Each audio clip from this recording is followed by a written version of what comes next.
Hello there and welcome to Glencoe. Today I'm on my way back home and I've come to shoot this. I have shot it loads and loads and loads of times. The trees are growing ever bigger looking at them, which do obscure some of the view, but yeah, I am going to shoot this cottage. It stopped raining, so while I've got a little break I'm going to try and get this before I get down towards Rannoch Moor, and if it's not raining down there I might try and stop there with all the heather and the lakes and the twisted gnarly trees. They look beautiful, they do. But while it's not raining I'm going to get this, so come and join me over the road and let's see what we can catch.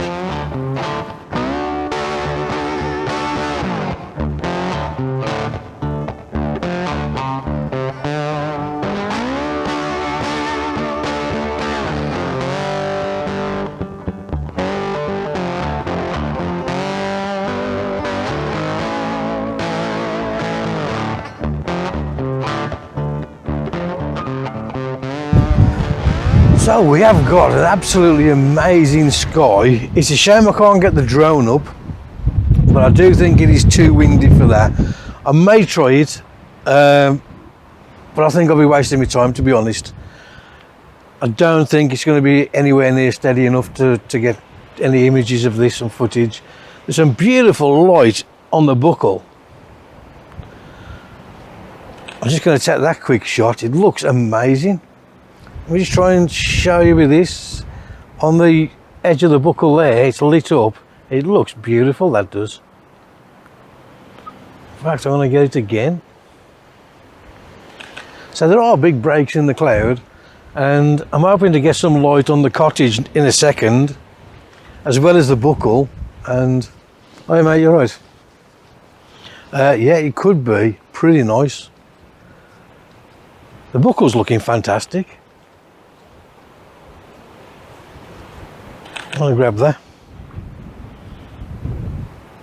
While you're in places like this, and as you can see I'm just reeling shots off, you don't need all these shots of this one, you know, but while the light's changing and getting better and better, keep taking the photographs and then you can use whichever one looks the best when you get back home on your laptop on a big screen. So don't be scared to get a lot of shots the same but with different lighting conditions, and then just pick your best one. The nice thing with digital photography, you can delete as many as you want and they don't cost you nothing. So yeah, the top of the buckle now is completely lit up. That does look beautiful. I don't know if you can pick it up on this. Right behind the cottage you've got the buckle, and we've got beautiful dark sky. That looks incredible, that does. Just going to alter the composition slightly on this. Yeah, let me try and show the back of the camera as to what I'm doing with this shot. I'll just lighten up the image a little bit for you. What I'm doing is a focus stack. I'm focusing on the rock down there and then on the cottage there. And this is going to give me, it should give me infinity to get the buckle in focus as well, really. So it should be pretty nice, but I'm lining up the rock in the bottom left hand corner. The cottage is just off centre with a buckle through the trees. It looks beautiful. What a beautiful location this is. I always have to stop when I come through Glencoe because this just looks just fantastic. This is a proper biscuit tin scene, this is. We have got a little bit of light now just coming onto the cottage, so I'm going to check this shot. In fact, I'm going to drop my exposure back down again because I underexposed it for you. I'm going to shoot it at f11 and 60th of a second with ISO 100. I'll drop this on for you now to have a look at. Let me know your thoughts.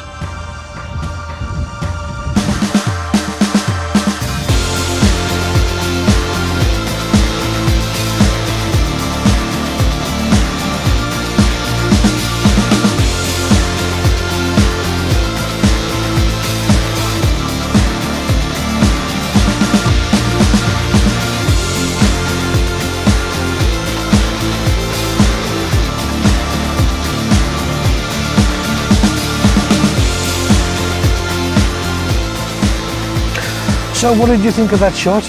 Absolutely beautiful. It is nice when you can get a little bit of light on this cottage and on the buckle as well. The light's just gone off the buckle now. So I am just going to stick to this for a little bit longer before I move round. You used to be able to get the heather down here, but the trees now have grown to such an extent that it's blocking part of the buckle. Time goes by. Oh, look at that. Oh, it's just faded, just faded. Literally had about a second's worth of light, really good light on this cottage. So I'm just going to hang on a bit, just see if I can get something better. That image I've just showed you is beautiful anyway, but if we can get light, so the buckle's lit up again now.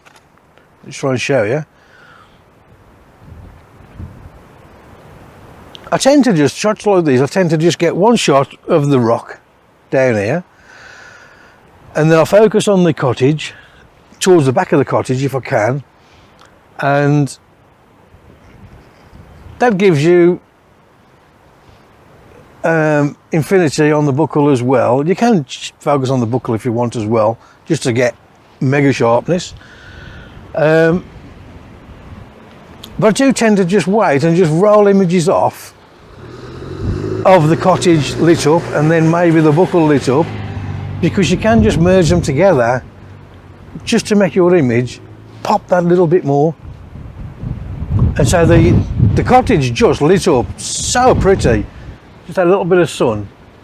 There are little bits of blue coming, so I'm going to take the 2-second timer off because that's what failed me just, and if it lights up again it's only going to be for a split second, so no 2-second timer, I'm just going to get the shot. Well, just look at this cottage lit up now, absolutely incredible. That's what I was waiting for. It does pay just to keep waiting and waiting and waiting, and you will get your shot. The buckle's lit up, this rock in front is lit up, the cottage is lit up. It's just stunning.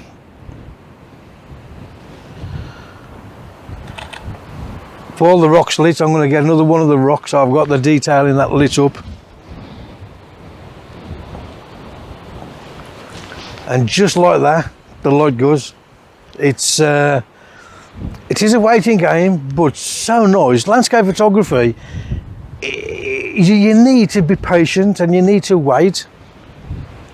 The light will come. If you get breaks in the cloud like we have get, there's bits of blue everywhere, and as long as you get them, you wait long enough and you will get light on your subject, and you've got the shot. You've got the shot.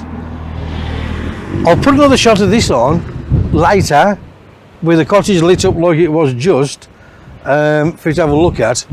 I'm now going to try and just move over this way a bit, I think, towards the gate.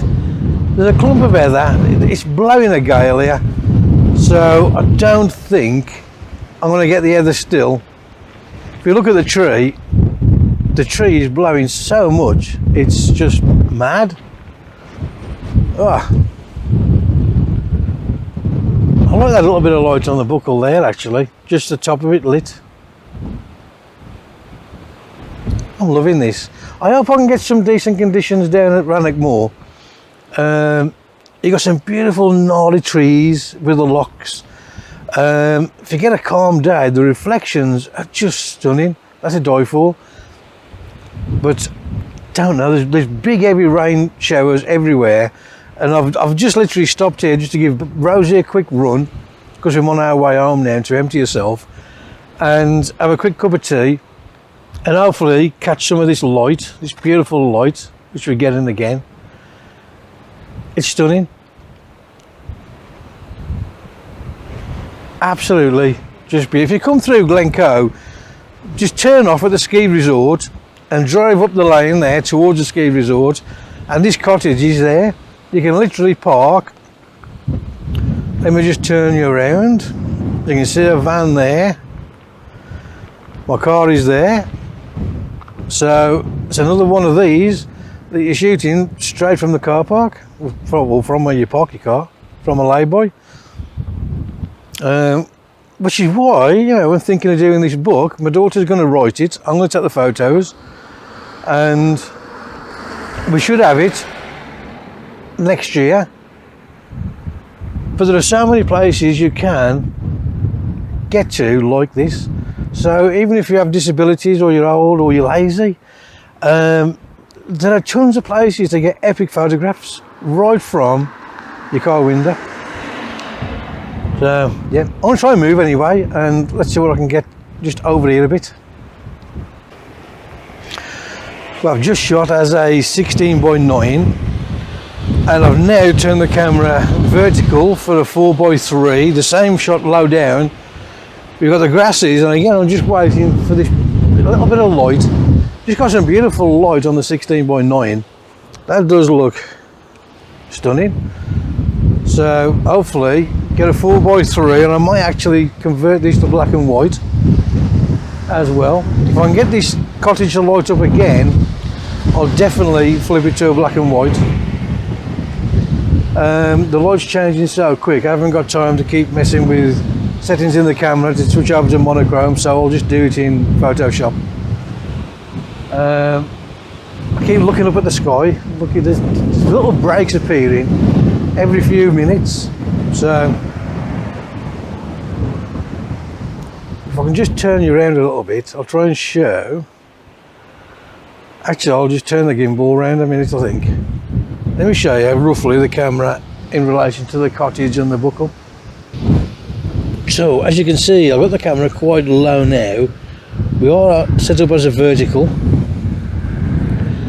and I literally want the cottage lit, which I may get in a couple of seconds, and the buckle, and we may be able to get a nice black and white with this. I'm hoping so.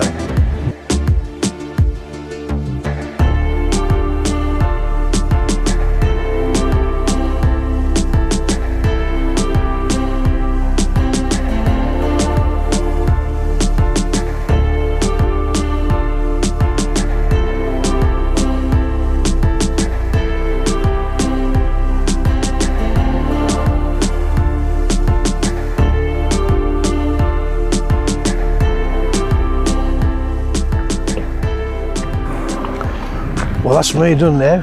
Take one last look. Beautiful Black Rock Cottage and the buckle behind.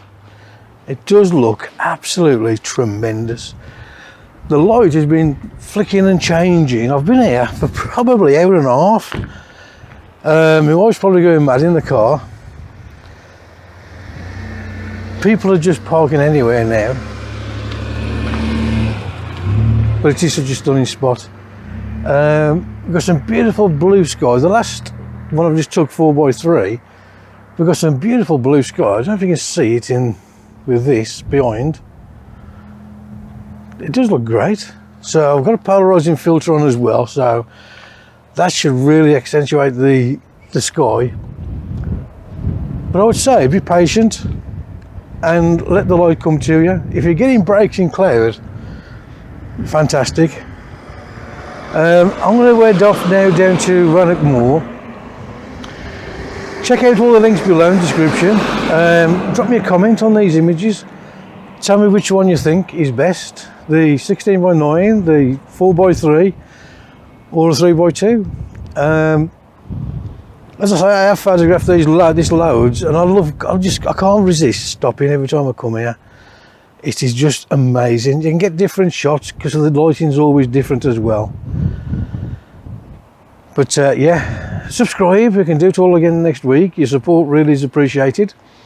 And until then, keep enjoying your photography, take it easy, and enjoy these photos. See you later.